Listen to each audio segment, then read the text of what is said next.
This is Hello, everybody. I'm Demetrius, and let's talk about sex, y'all.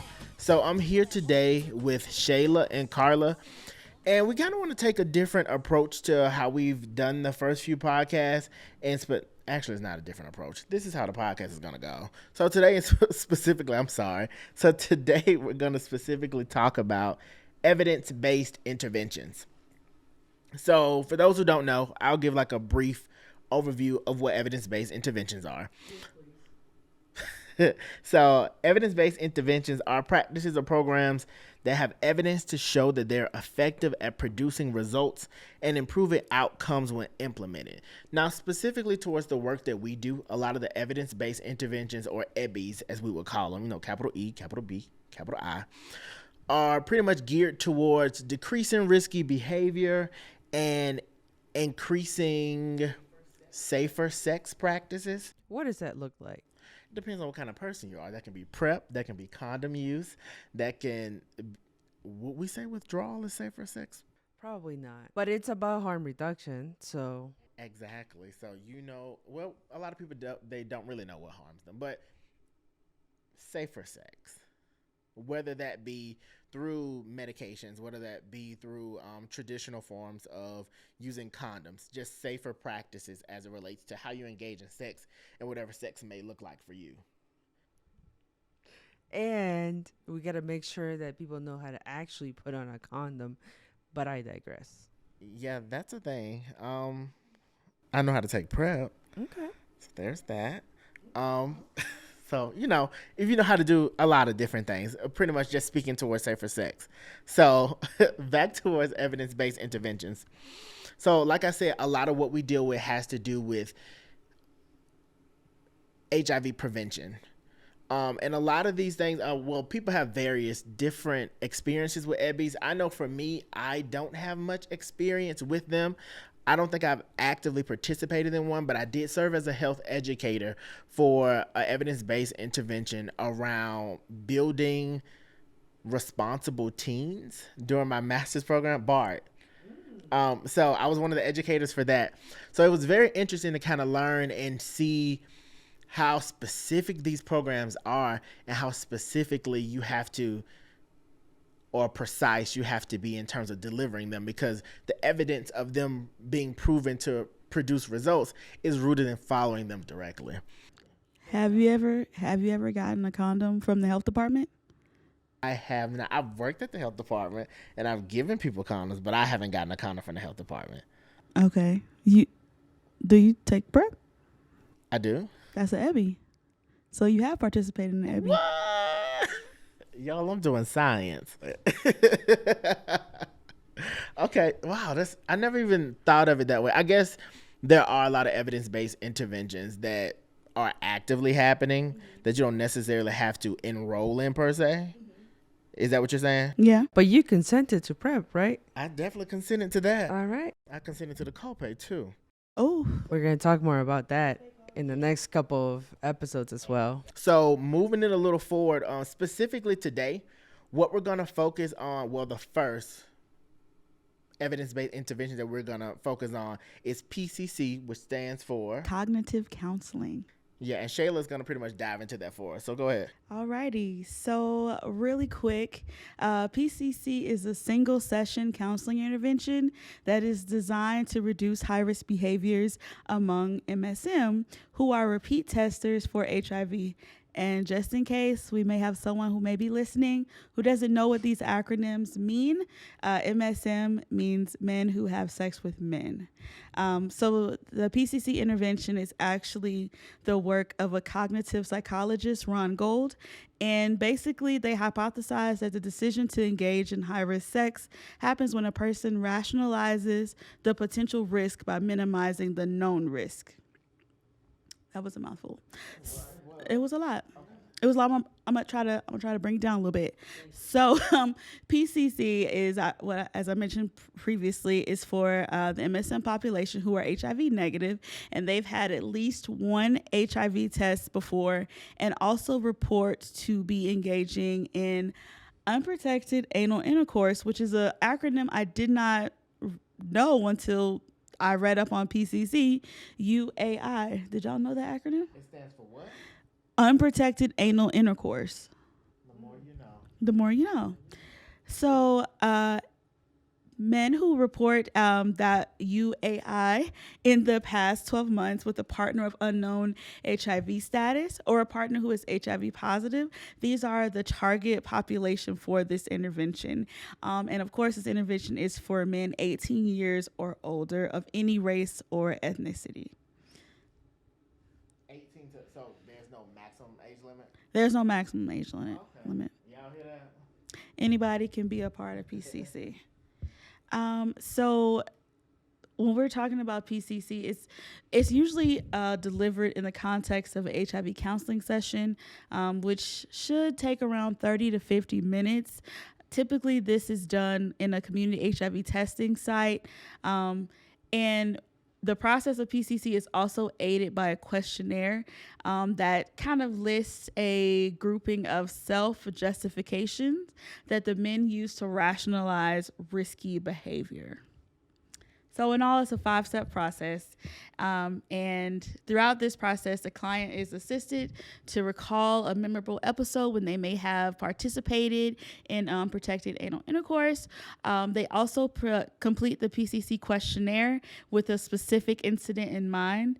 Along with that, the counselor that they're meeting with actually draws out the client's story about the incident, and they talk about the thoughts and the feelings that the client experienced. And the counselor ultimately ends up helping the client identify the self-justifications that facilitated the behavior. And finally, the counselor asks the client what he will do in the future to avoid risk. So that's PCC in a nutshell. So what I'm gathering is that, and to engage in PCC, you sit down, you tell about your past weekend, and they ask about, so what made you do what you did if it was considered to be risky in nature? And the goal is to pretty much kind of get you to understand that there exists a risk and to ultimately do something different. Yes. Yep. So this is a friend. This is a friend, and it also makes you feel like there's a little bit of motivational interviewing, right? Like it's empowering you to talk about what your past weekend was or the last 2 weekends and how, or your Thursday. And then to think about, what you were feeling, what you were thinking, and perhaps what you could do differently next time, depending on what you have disclosed as your potential risk. And what's important to remember when talking or conducting an EBI like PCC, as people working in the HIV field, we also have to be open-minded and non-judgmental, because people are going to open up to us and tell us what their experiences are, and what their behaviors have been, and no one wants to be judged. So we have to be very open-minded as providers of this EBI, and that's really important when dealing with any type of EBI or any type of HIV testing. Having an open mind and just keeping a neutral face. I know I've met people, and I know people that, what they're feeling is reading on their face. You can't do that. You can't do that. It's you live and learn. Yeah, and I think the other piece of that is that you have to, if you're going to use PCC, that make sure to familiarize yourself with the actual list of thoughts. And get comfortable, because although you're not going to be the one filling it out, when your client, your participant comes in and fills these out, there's some very adult questions and thoughts as to how maybe someone felt in the moment. And you have to be ready to read that language and be able to say, oh yeah, that word is used, or oh yeah, this is what they mean. So I would definitely encourage folks who are using PCC to get very familiar with the list of thoughts that folks might be having when they had their last episode. Y'all make it sound real easy. And it sounds like I've participated in PCC unbeknownst to myself. Um, so with that in mind, like, are there any challenges that kind of exist to implementing PCC per se? Because I feel like with everything there comes a point or a type or an approach that's kind of like, this is a little difficult for us. So can we like speak to those people who may not find it as easy to just implement PCC? So there are some guidelines you must follow. Most importantly, this is an evidence-based intervention, so it's set in stone. You can't make any changes to it. Even when you receive the list of thoughts, or when you look at the information on PCC, there's a list of thoughts that come along with that. There can be no changes made to that. Even if you translate it into another language, those thoughts still kind of have to stay the same.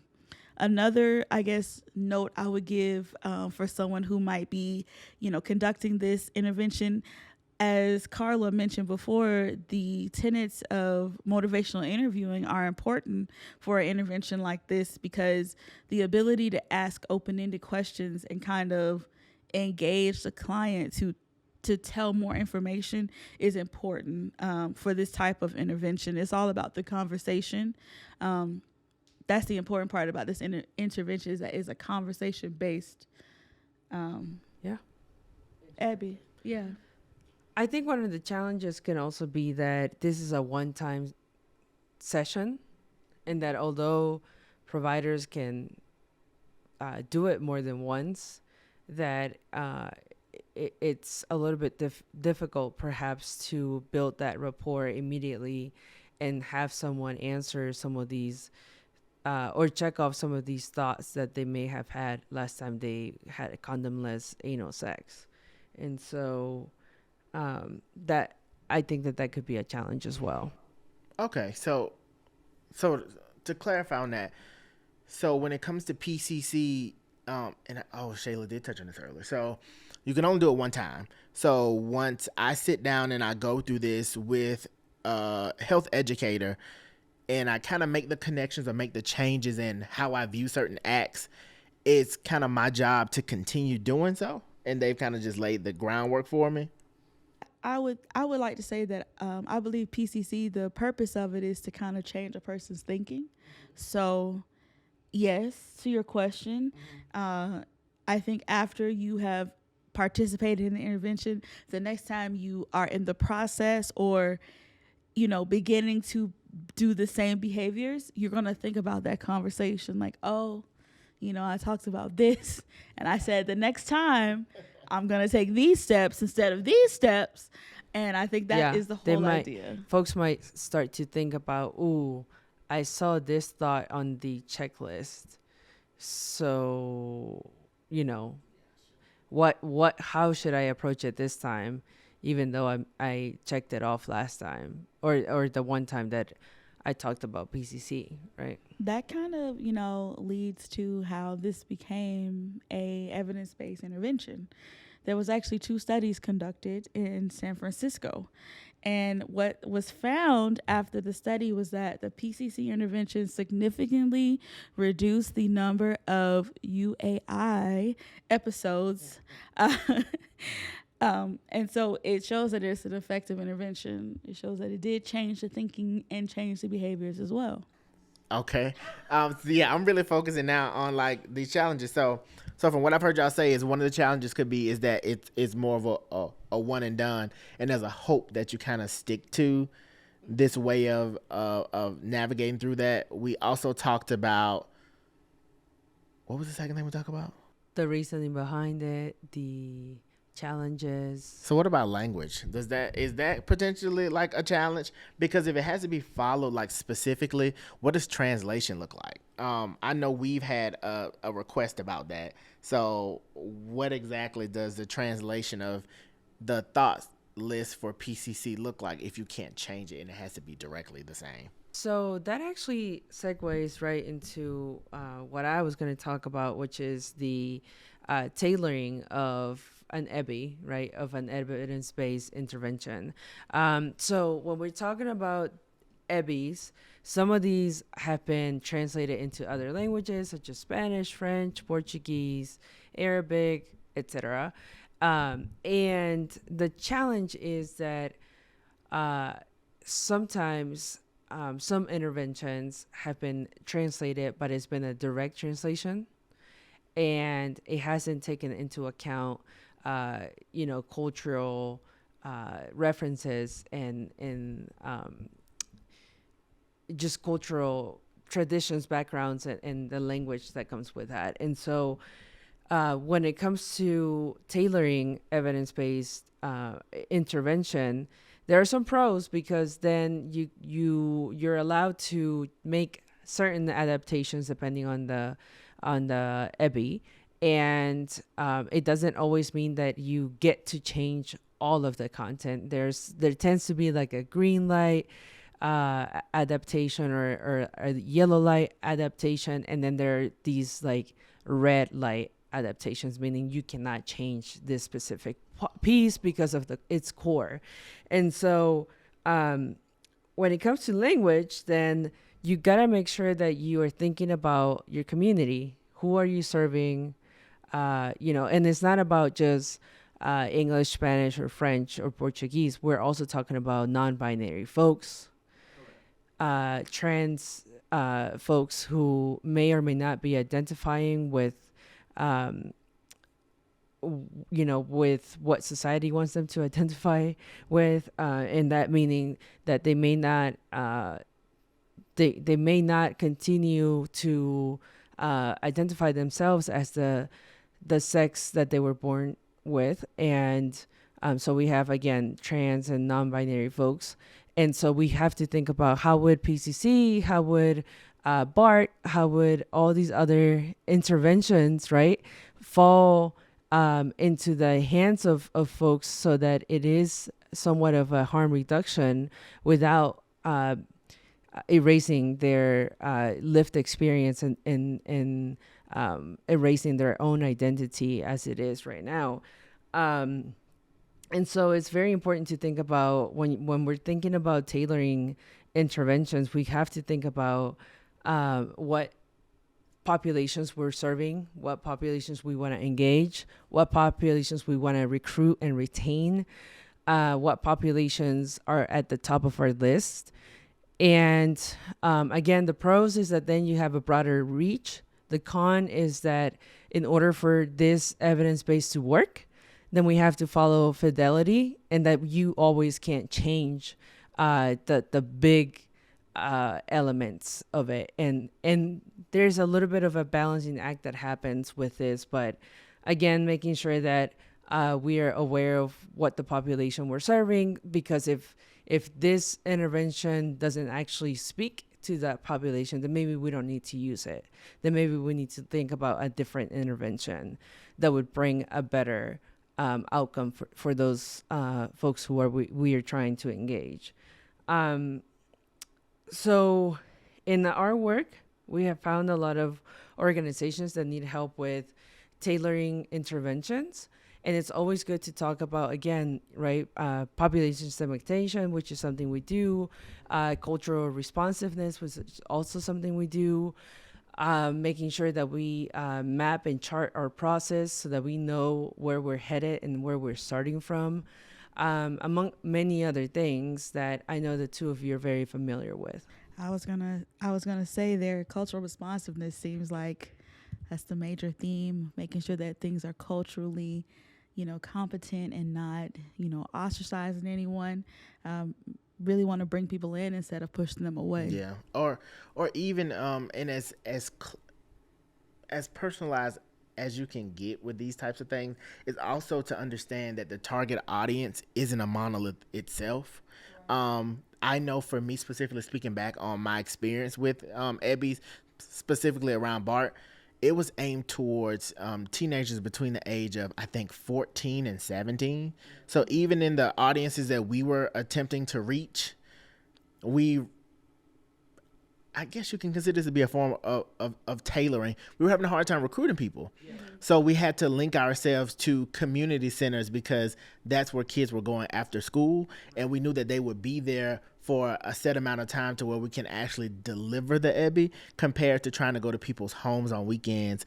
Consider trying to get in schools, which was impossible for that most part. So I guess arguably in terms of the recruitment aspect of the EBI, we tailored it to what we could work with in the area that we were in. And it's always great to tap into community partners and community resources, right? I also actually did a little bit of sex education through an EBI, and it was a matter of whether the younger, right, on the younger end of the range of ages, and the older students could be in the same classroom, because when we're talking about development, they were in two different places. Some of them were potentially starting puberty, while others were well into their puberty. And so making sure that we were having age appropriate conversations, we needed to break down the age groups so that we could have more of a safer environment, but also an environment that was culturally responsive to the needs of those who we were serving. I like that. What I'm noticing too is a lot in what we've talked about thus far kind of speaks to individuals who are unfamiliar with testing or have a fear of doing so. In me doing my research and just looking around, what I had a difficult time finding were EBIs that were kind of geared towards repeat testers. Do y'all know of any, or is that a gap that actually like exists? I think that an EBI, and I think this is an EBI, is testing in non-clinical settings. In my experience, testing at like a community center, as you mentioned, or I don't know, you can test anywhere, a health fair, those types of events. In my experience, when I worked at a community-based organization, we would test at the same locations throughout the week. And without fail, we would see certain people come every week to get tested, whether or not they participated in risky behavior or not. That wasn't always the situation, but it was just kind of something that they did. And a lot of the testing that we did at this organization was also grouped with like supportive services like food pantry, or there was one for that they gave out gas cards every couple of weeks or so. So we would also coordinate with them as well. So people were coming not only to get tested, but they were also getting some of the needs that they had met as well. So I think that's an evidence-based intervention, is testing outside of a healthcare setting. Because, I mean, let's be honest, not everyone has access to healthcare. Especially in the South. So, you have to get tested where you can. I definitely like that shift in mindset of things that at least me as someone who's been doing the work for a while don't recognize, that a lot of what we do that's standard is as a result of an evidence-based intervention. A lot of the work that I did in testing was in a non-clinical setting. Arguably, I don't think I've ever conducted a HIV test in a clinical setting. It's all been attached to outreach work, going to prides. I know specifically in one of my capacities, we had our hot spots across the city. So on Tuesday, Wednesdays, and Thursdays around 11 a.m., we would pack up the mobile unit and drive somewhere in the city and sit out and wait for people to come and get tested. And that's just how we approach testing, because like you guys said, it's about an access thing. And there's arguably a tailoring in that. In terms of what that looks like, it's, hey, this is non-clinical, but we also understand in our specific area that people gather here to eat and they may want to get tested, or people gather here to have fun and they may want to get tested. Testing after clubs, testing outside of bars, all of that. Testing at the club. Testing in the library, because people read too. And that, People do read now. That is something that I did as well. I was doing HIV testing in non-clinical settings, and it was libraries, it was community organizations. And I think that it's also important to highlight that if it wasn't for the HIV work that especially has been done in the South to meet people where they are, COVID testing would not be what it is, and there wouldn't be a model for that. But the people that have come before us have already set up that structure for us to be able to even attack a different epidemic as well. Honestly, not to mention COVID, I don't think I think I may have gotten one COVID test, like actually in a clinical setting. Yeah, I usually get it like through the at a drive-through. testing like Yeah. center in the middle of a field. I don't know. Yeah, yeah. I don't think I've gotten tested at any clinical setting for COVID. Yeah. Okay. So, with that in mind, just again speaking to just an aspect of tailoring, thus far we've talked about what it looks like to vary your location when you do outreach, which is a tailoring towards the people that you serve. We've also touched on cultural responsiveness, and that's as simple as treating people and their cultures as an extension of them. So just understanding what cultures are and approaching people and the way that they view sex, the way that they view health, the way that they view life from a cultural standpoint, because that is a part of who they are. Again, I think we touched on some really hot topics in terms of evidence-based interventions, what tailoring those interventions look like. We did a really good focus on PCC. One of the last things that I really want us to kind of touch on and hit on, and we may be able to bring in a guest later on, is how these EBIs or how they look within the trans, non-binary, and gender non-conforming communities. Yeah, I would say that as the two of you know, we have been having a lot of requests that are around these areas. And as you both also know, a lot of the data exclude people of trans experience, gender nonconforming, and non-binary communities. And so there is a high need for that work. And I, shameless plug, want to applaud the fact that we've been able to serve and prioritize those requests as well. And yet it's not enough. We still need a lot of work. We still have a lot of work in front of us. We need to continue to hire trans and gender nonconforming and non-binary folks. We need to continue to invest in their professional development and make room, because we've been in these rooms without those very important voices, and we need to be able to humble ourselves so that we can include, highlight, and applaud folks of trans, GNC, and non-binary experiences. Representation is everything. Yeah, I absolutely agree. Specifically, and I kind of want to pick your brain a little bit, Shayla. You're our in-house prep expert on different things. In your experience, specifically around prep, has there been any evidence-based interventions that you know of or approaches that have kind of shown any type of leeway towards increasing the uptake of prep amongst the trans community? Or is that something that could be definitely be a conversation that could be had, or something that we can discuss by bringing someone in?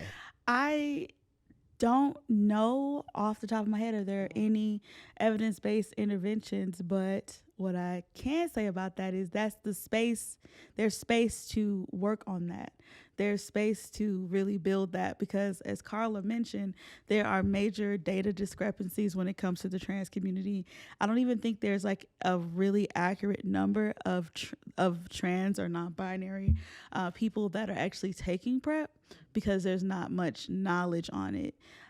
So that is a barrier, and that's something that needs to be addressed. So any, researchers out there, hit us up, Yeah, that definitely would really expand this a lot, to have someone from that community to be at the table, to pretty much to give their experiences, if they have any, when it comes to participating in EBIs, or even what PrEP uptake looks like for them. Hold that thought. We are on the spot education. I did happen upon a evidence-based intervention for transgender women involved in strategies for transformation. It is actually for women with HIV, so nothing for PrEP. Okay. But at least there's something. I'm gonna see, there's a barrier there. We need to close that barrier, or tailor some Ebbies for the trans community. Absolutely. And for any of our partners / consumers who are having this same issue, to just contact us. We're more than willing to do the work to increase not only our capacity in this, but your capacity in bringing more trans and non-binary and gender non-conforming individuals towards PrEP and increasing their knowledge of PrEP as well. And don't forget that April 18th is National Transgender HIV Testing Day. Shameless plug for that Awareness Day. Zero shame in that. Okay, so if we're all ebbied out, Ebbed out. yeah. So I really want to thank Carla and Shayla for joining us today on Let's Talk About Sex, y'all. Again, this is a no holds bar conversation about sex, specifically rooted in capacity building and in public health, where there's nothing that's off limits. There's nothing we won't talk about. There's nothing that you can't bring to the table that we won't digest and pick apart and give our perspective, and as well as you chime in and give your own. So thank you guys again for listening in. We look forward to well, you'll be listening to us, but we look forward to you tuning into the next episode. Thank you guys for joining. And I'm Demetrius. Thank you. Thank you. Thank you all. I wanna talk about it.